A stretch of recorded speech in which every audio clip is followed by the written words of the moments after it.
So let's start with the Cowboys, biggest brand in the biggest league in the world. What are they doing with Cooper Rush? Run game, defense, and not letting him throw much. 16 attempts. Dallas won convincingly yesterday with 10 first downs. You look over the box score, no turnovers, very few penalties. Now the question is, when Dak returns, yes, he's better than Cooper Rush, and yes, he's going to start.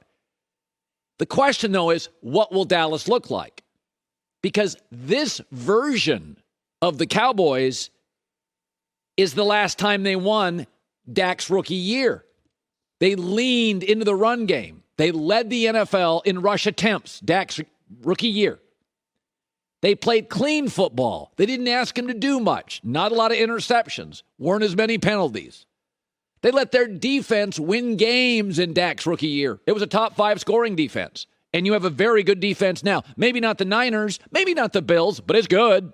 It's really good. But this is the last time we saw the Cowboys win, was Dak's rookie year. And there was an understanding that you would lean into the more talented players, the run game, the defense, play clean. Don't ask Dak to do a lot. Because the more you ask from Dak, the more uncomfortable and mistakes you have, because he's limited. The biggest difference between Cooper Rush and Dak Prescott, Dak's more athletic and has a much bigger bank account. But there's not a wide difference, I don't believe, in talent. Dak's better. And again, I think he's a little thicker. He's a little more athletic. But this is when the Cowboys have won. But something happened. Dak started becoming, instead of Dak Prescott, it was just Dak. He got a nickname. He became iconic. And there was this sense that Dak's a superstar. Shows like this argue he's unbelievable. Nope, he's very believable. His intangibles are better than his tangibles. His college coach once came on their show and said, yeah, even when he was winning in college, we didn't think he was a great thrower. He's not. Never has been. Never will be. He's athletic, but he's not Lamar. He's not Josh Allen. He's got a decent arm. It's not Mahomes. It's not Brady. It's not Stafford. When Dak returns, he'll get the job. Hopefully, the Cowboys will do what they're doing now.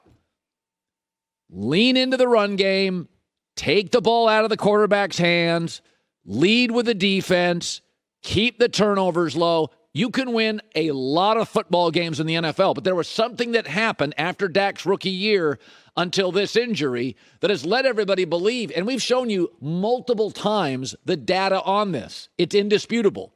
The more this team has leaned into Dak to carry them, the less successful they are. They can't beat good teams. And now this division, by the way, Philadelphia is for real, and the Giants found the right coach, and Washington is got some players. You can't just sleepwalk through this division anymore, or you're going to go 0-2 against Philly, and you're going to split at best against New York because they got the right coach.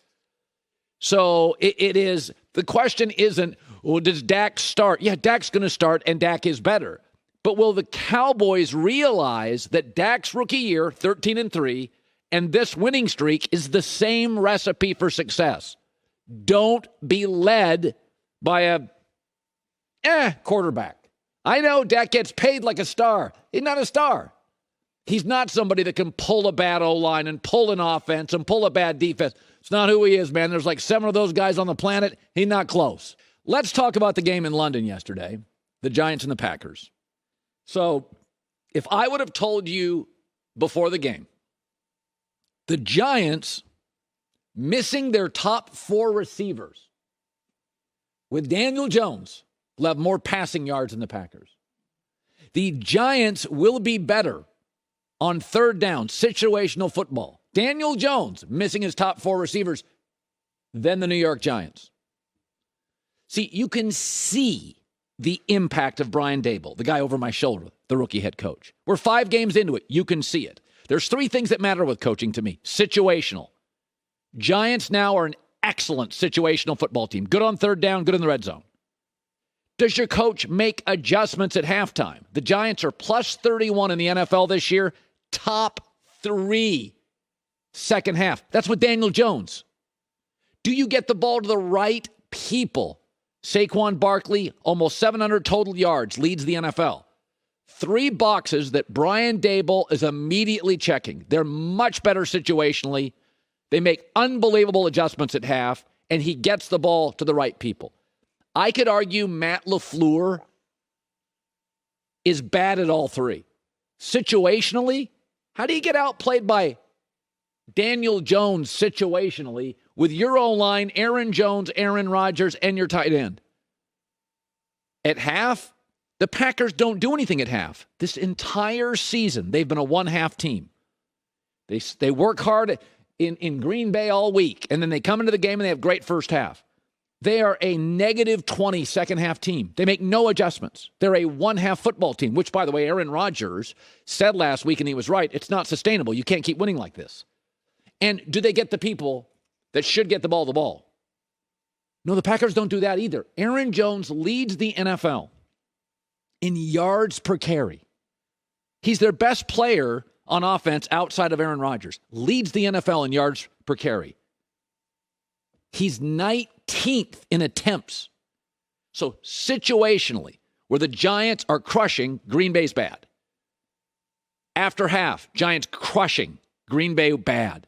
Get the ball to the right people. Giants are leaning heavy into Saquon Barkley. Packers, sometimes Aaron Rodgers. I'm like, is that the only Aaron on the field? Where'd Aaron Jones go? We do this from time to time. Tall, thin, good-looking. We just lump Matt LaFleur in with the, McVay and Shanahan. He's one of the great young coaches. Why?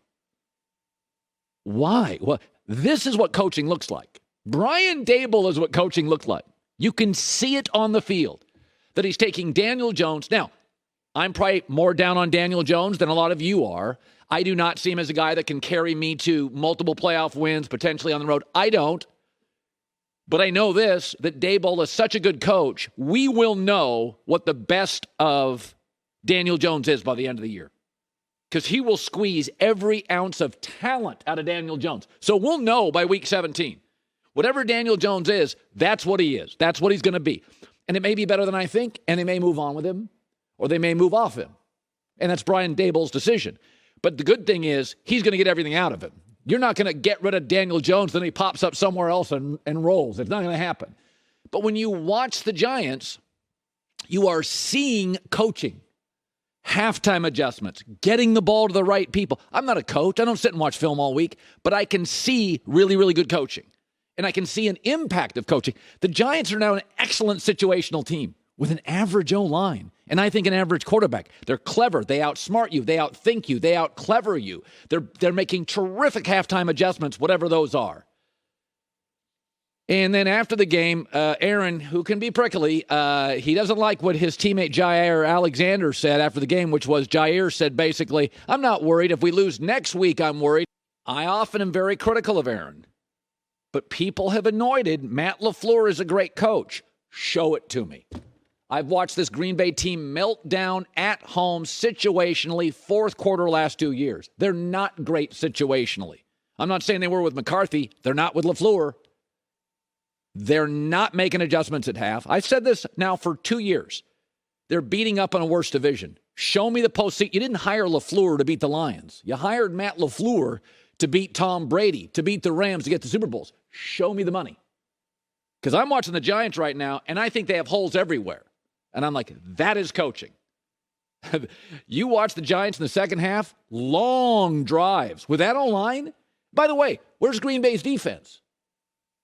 What part of Green Bay, name it, is playing great football? The defense isn't as good as I thought it would be. The Giants went up and down the field on them in the second half. Special teams actually are okay, but they're not getting the ball to Aaron Jones enough. Aaron Rodgers isn't happy. They're no longer a deep threat team. I don't know. Just telling you what I'm seeing. Manifest or not. I don't know if the manifesting thing works. To each their own. Hi, everybody. Thanks for watching. Subscribe here to get the latest from the show.